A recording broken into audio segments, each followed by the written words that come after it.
Hello guys, bे आंनि अर्जुन बड' blog चेनेलावहाय नोंसोरखौ बयखौबो बानायबाय थ' गाइस दिनै भिडिअखौ नायलांबाय थादो। आङो दिनैहाय जोंनिनो लामाथिं फैदों आरोना।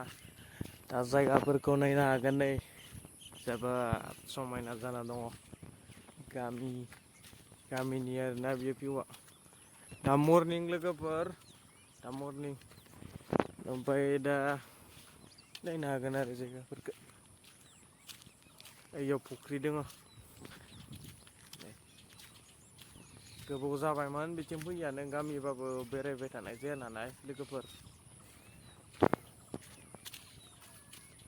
नै बिथिंहाय नायनो हागोन नै फुख्रिखौ। फुख्रिया नैबे जोंनि गामिनियानो, जोंनि रायजोनि आरोना। ओमफ्राय बिथिं दुब्लिफोरखौ नायदो नै, दासो माइ गायहांजोबदोंलै।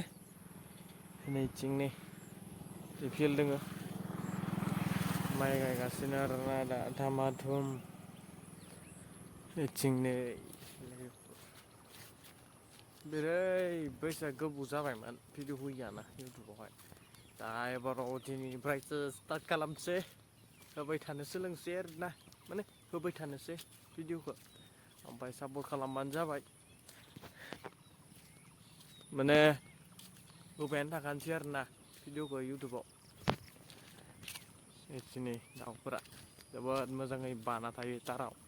बिथिं नायनो हागोन नै ताराव बरिया बाना थायो आरो नै बिरलांबाय।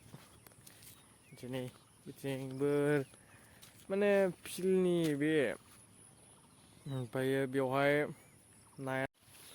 दा लोगोफोर दिनैनि भिडिअ'आ बेसेनोसै। आसा खालामो आरो नेक्स्ट भिडिअ'आव लोगो मोनगोन। थ' गाइस बेसेनोसै।